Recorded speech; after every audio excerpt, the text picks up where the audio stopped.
Hey, it's me. It's time for another chat, and this week we're talking about motivation. I get asked all the time how I'm able to do what I do, which is often seen as very difficult or even impossible. So let's talk about that word impossible. And impossible stands for I'm not. So impossible is really I'm not possible. So if you're telling yourself I'm not possible, then you're right. You're not going to be able to do it. So the first step is to turn that around. Take out the I'm not part and just say, it's possible. But of course, that's not what most people do.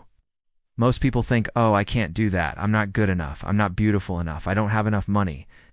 And if you start off with that kind of thinking, then yes, you will make it an impossibility. You will prove to yourself that you are not capable of doing it because you've already given up. So the first step is to just decide, yes, it is possible. People do it every day. They can do it, so can I. All I need to do is figure out exactly what they did, what the steps are, and follow them.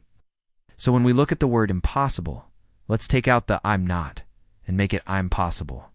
Once you've done that, you've already got one foot on the ladder. You're no longer saying I'm not possible, which means I'm not going to try, or I can't do it, which is self-sabotage. Instead, you're saying yes, it is possible. People do it every day, and I can do it too. When my son was 2 years old, he was obsessed with climbing the stairs.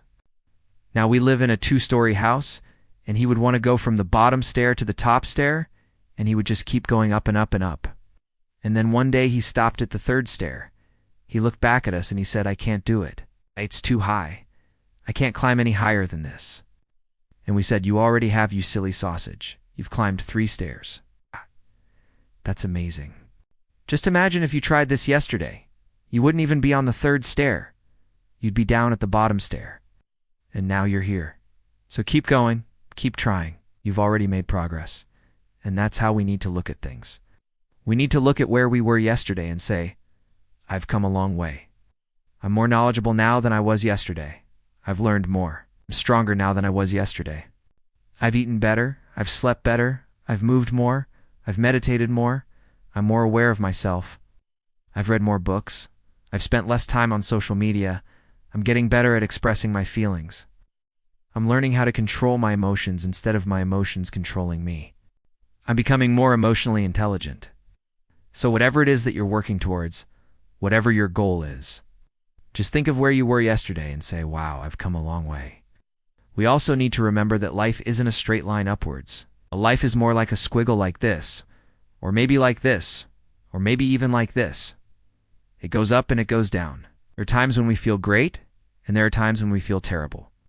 There are times when things are going really well, and there are times when things aren't going well at all. So when we're at the top of the mountain, feeling amazing and on top of the world, that is when we need to prepare for when we're at the bottom of the valley and feeling terrible.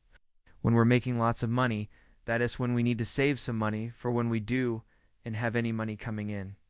When we're in a happy relationship, that's when we need to work on keeping that relationship happy and strong, so that when the inevitable storms come along, we've already got a strong foundation. So when we're feeling great, we need to use that energy wisely, so that when we're not feeling great, we've got something to fall back on. And when we tell ourselves, I'm possible, it reminds us that we don't have to be perfect. We don't have to be on top of our game 100% of the time, so we can mess up sometimes, and it's okay. As long as we pick ourselves back up again, and dust ourselves off and carry on, we're going to get there eventually. Now, the next thing we need to do is find role models. We need to find people who embody the qualities that we admire and respect, and we need to study them. We need to find out everything we can about them. How did they get to where they are today? What did they do? What were their struggles? What were their strengths? What were their weaknesses? What advice have they given other people? What advice have they given in interviews? What books have they written? Do they have a podcast? Have they done a TED Talk? Have they got a YouTube channel? Do they have an Instagram account? What do they post? What values are they putting out there into the world? So we need to immerse ourselves in the teachings of people who inspire us and remind us that it is possible to be who we want to be and do what we want to do. Because if these people can do it, why can't we? They're not superhuman. They're not a magical fairy godmother waving a magic wand. They read just ordinary people who decided that they wanted to make a difference in the world and they worked hard at it. The final thing we need to do is to surround ourselves with positive, supportive people. We need to find our tribe. We need to find people who get us and who believe in us and who want to help us and who won't judge us when we mess up. Because we all mess up, we all make mistakes. It's just part of being human. And it's okay to ask for help. It's okay to say, I need some help with this. Can someone help me with that? And when people say yes, when people rally around you and they say, of course I'll help you, I'll support you, I'll be there for you, then you know you're in the right place. Motivation is a tricky thing. Sometimes we have it and sometimes we don't. Sometimes we're motivated by fear and sometimes we're motivated by love. Both are powerful motivators. Fear of failure and fear of loss are powerful motivators. But so is the desire for love, connection, and contribution. So whatever it is that drives you, whether it's fear or whether it's love, use it to your advantage. Use it to propel you forward, to get you to take action.